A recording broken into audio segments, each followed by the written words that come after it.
Welcome back to the GCN Racing News Show. Coming up this week, Jonas Vingegaard is back. I'll be assessing his chances at the upcoming Tour de France, as well as looking into the curious doping case of Andrea Piccolo. Plus, a roundup of the many national champs that took place last week, and I'll be celebrating the return of one of the biggest names in the sport.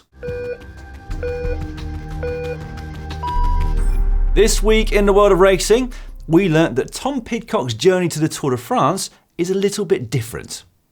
Over the weekend, he won the short track cross country in Crans-Montana, despite starting at the back, and then yesterday he triumphed in the cross country over a minute ahead of his nearest challenger. It wasn't without its hiccups, though. As Tom Pidcock goes down, seemingly out of nowhere, loses the front end, puffs the cheeks. The climbing on the course didn't faze him, but it did prove a little too much for his dogs post-race. We also learned that they weren't the only podium dogs last week. Demi Vollering brought her own to the podium at the Tour de Suisse, a race in which she won the overall, along with 3 of the 4 stages. Vollering will be back in action at the Olympic Games in a month's time, and then at the Tour de France Femmes avec Zwift in the autumn. Ahead of that though, the men's Tour de France, which starts this coming Saturday. The race received some great news last week when it was revealed that 2-time defending champion Jonas Vingegaard will be on the start line this year. His participation has been in question ever since a crash at the Tour of the Basque Country in April left him with a collapsed lung, several broken ribs and a broken collarbone. After leaving hospital, Vingegaard spent some time at home in Denmark where he resumed riding, before then heading to Mallorca and finally to Tignes to meet up with his teammate on an altitude camp. An altitude camp that appears to have gone very well. Visma Lease Bike had remained tight-lipped for weeks over whether or not he would be able to race this year, and understandably so. Both he and the team needed time to assess things, to see how well he recovered from his injuries, and to see how well he responded to the training after he'd done that.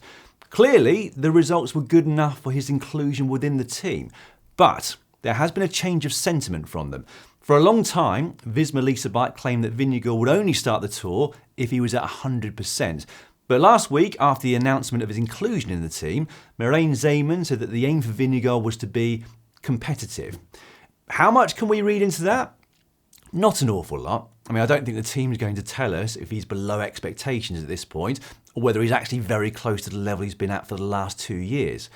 Either way, his preparation has been far from ideal.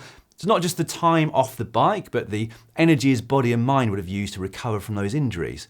That is in stark contrast to the last 2 years, where to the best of our knowledge, Vingegaard has had optimal preparation in the weeks and months leading up to the Tour de France.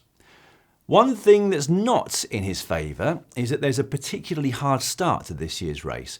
The opening 2 stages of the race are particularly tough, but then already on stage 4, they're going to be tackling the Galibier in what is a really intense climbing day. Now, it's hard to imagine that his rivals, particularly Pogačar, aren't thinking about really putting him to the test in that first week. There's no point in giving him the chance to ride himself into the race if you can put a nail in the coffin early on. And that's going to be one of the many fascinating plots to unfold over the next month. I genuinely think this could be one of the best Tours de France in recent years. I can feel it in my bones. Anyway, what do you think? Can Jonas win a 3rd successive title this year? Or is that too big of an ask given the injuries he sustained? Let me know in the comment section down below. Incidentally, the team he has alongside him is Wout van Aert, Matteo Jorgensen, Jan Tratnik, Tiesj Benoot, Sepp Kuss, Christophe Laporte and Wilco Kelderman. So a solid squad. You can watch the race from Saturday amongst a whole season of cycling over on Discovery+. Our big preview of the Tour de France will be out this week, so stay tuned for that. And speaking of France, our French collection of t-shirts, hoodies, bottles and mugs is now available for purchase over at shop.globalcyclingnetwork.com. Now, you may have seen our news last week that we are now independent again here at PSN and no longer owned by Warner Bros. Discovery, so your support now is appreciated more than ever before. Right, before I get onto the national championships, I'm going to talk about the curious doping case of Andrea Piccolo. His team, EF Education EasyPost, put out a statement last week saying that they were terminating his contract with immediate effect. So I'll read the statement out in full. Piccolo was suspended internally without pay in March after taking a sleeping aid that was not approved by the team, though legal. The team reported the usage to the UCI immediately, but due to legal reasons surrounding the UCI standard rider contract, we were unable to terminate his contract at the time. After serving his suspension, he returned to competition at the Giro d'Italia.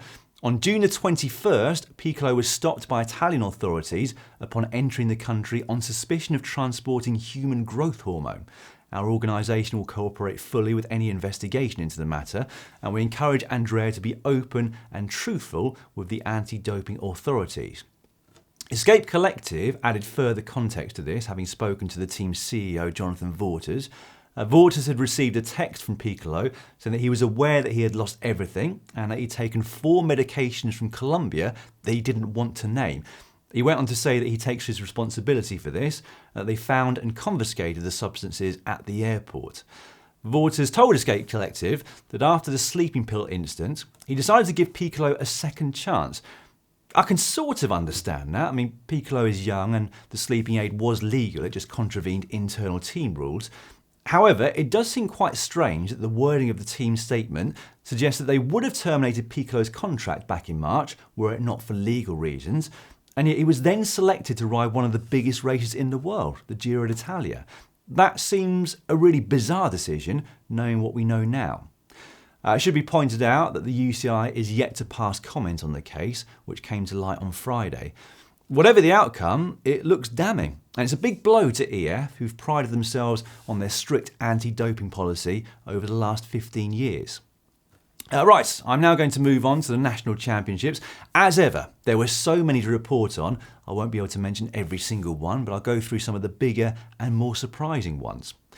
First up, France, where Decathlon AG2R took their first victory at the race since 2007. Their winning streak continues, and the man who's going to be wearing the bleu, blanc et rouge for the next 12 months is Paul Lapera, who's been one of the revelations of this season. He outsprinted Lidl Trek's Julien Bernard, and with Total's Thomas Gachinard in third, it meant that Groupama missed out on the podium completely. In the women's, FDJ took second, third and fourth, but not the win. Juliette Labou of Team DSM took the win there, but she is rumoured to be joining FDJ Suez next year. Audrey Coronrago and Bruno Armorai won the TTs.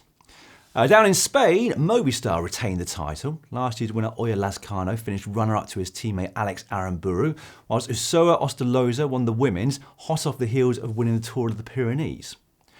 There was a bit of an upset in the women's road race in Luxembourg. Christine Majerus had won her 29th successive national title in the time trial earlier in the week, but she didn't win the road race. Maria Schreiber is the new national champion, and that's the first time Majerus will have been out of that jersey since 2009. It might be a smaller cycling nation, but that's an incredible record that's just been broken. There was a surprise winner in Denmark in the form of Rasmus Stuurberg. The 21-year-old rides for Decathlon AG2R's development team, and he beat Kasper Asgreen to win the Elite National Championship, so well done to him. Incidentally, Asgreen said in his post-race interview on Danish TV that he hasn't been selected for the Tour de France this year, which is a massive surprise. There was some controversy in the men's time trial up in Denmark. Johan Pryce-Petersen was the quickest rider on the day, 2 seconds ahead of Matthias Skjelmose, but he was subsequently disqualified for riding on the bike path, and it caused a bit of an uproar in Danish cycling circles. Skjelmose, who was given the title, has said he's going to give Pryce-Petersen the jersey and the medal from the day, as he believes he's the rightful winner. Going back to multiple titles, there was a 6th consecutive TT title for Kopecky in Belgium, who also won the road race by over 3 minutes. She's on another level at the moment, isn't she? That was her 23rd national title across different disciplines. Elisa Longo Borghini took her 5th elite road title in Italy, but she was beaten by Vittoria Guazzini in the time trial. Filippo Ganna took the men's 24 seconds in front of Affini, whilst Alberto Bettiol took a solo win in the road race. Watch out for him on the opening couple of stages of the Tour de France. Here in the UK, Pfeiffer Georgie took her 3rd elite women's road race title, beating Anna Henderson, who'd won the time trial earlier in the week. Josh Tarling took the men's TT here, and Ineos doubled up in the road race with a win for Ethan Hayter. That was his first win in over a year, incidentally. In the Belgian men's, Arnaud Delis was back to his very best. So the race finished in a bunt sprint after what was a particularly aggressive race. We don't have the rights to show the footage, unfortunately, but the Lee sprint was exceptionally impressive. So he started it with 200 metres to go. He had Jasper Philipsen, Tim Merlier, Wout van Aert and Jordi Mears on his wheel, but nobody could come around him. He had a tough spring, of course, but that's going to give him a lot of confidence going into his first Tour de France. Tim Wellens won the individual time trial in Belgium. Matej Mohoric is the new TT champion of Slovenia, but he was third in the road race, won by Doman Novak. Urska Ziegart won the women's TT there by over 4 minutes and the road race by over 10. In the Netherlands, Chantal van den Broek-Black took her first pro win since giving birth to her first child. That's her third elite title, whilst Dylan Groenewegen took his second title by outsprinting Olaf Koy in the men's. Dan Ola took the TT by a single second over Mick van Dijken, whilst Rianne Marcus of Visma won the women's. Mauro Schmidt won in Switzerland, whilst Anna Kiesenhofer took her second Austrian title. Well done too to Rui Costa, Kevin Geniet, Marco Brenner, Olivia Bardil, Blanka Vash, Attila Valter and all the other national champions. As I said, impossible to go through every single one, but congratulations to all. On to other news now, and the Grand Départ of the Tour de France will be in Catalonia in 2026. The opening stage will be in Barcelona, which played host to the start of La Vuelta last year. It's going to be the fourth foreign Grand Départ in 5 years, and the region will host 3 stage starts and 2 stage finishes. A horrible accident has ruled Katie Archibald out of the Olympics, so she tripped over a step in her garden and dislocated her ankle, broke her tibia and fibula, and ripped 2 ligaments off the bone. I cannot imagine how distraught she is right now. I'm distraught for her. Thoughts are with you, Katie. Get well soon. So, who then is the big name rider coming out of retirement and returning to professional cycling? Anna van der Breggen. Not news that I had seen coming, I've got to say. The shock announcement came last week. So the 34-year-old retired at the end of 2021 and took up a position in the management team of SD Works. Well, she's going to be back riding for them next year and hopefully lining up for her first ever Tour de France Femme avec Zwift. That's going to be interesting to watch, particularly as her prodigy Demi Vollering is moving away from that team. Romain Bardet has announced that he will retire after the Dauphiné next year. The Frenchman, who's shortly going to be riding his final Tour de France, will compete at the Giro again next year, but hang up his wheels at the end of June. Jasper Philipsen has renewed his contract at Alpecin de Koning, which means that both he and Van der Poel will remain at that team until at least the end of 2028. And finally, there's been a conclusion to the Michel Hessmann doping case. A substance called clortalidone was found in his urine during an out-of-competition control on the 14th of June last year, but German anti-doping authority NADA has concluded that it's plausible that Hessmann took a contaminated medicine such as paracetamol, ibuprofen or naproxen. However, they also stated that the responsibility lies with the athlete and have therefore proposed the lightest possible suspension of 4 months to Hessmann with a retroactive effect of 3 months. On their website, Visma Lease a Bike said that they will now discuss how to proceed once the suspension comes to an end in a month's time. Right, that is all for this week. Don't forget to check out our big Tour de France preview, which will be out on Wednesday. And I'll be back on Monday to wrap up the first weekend of the Tour de France. I can't believe it's already here. I'll see you then.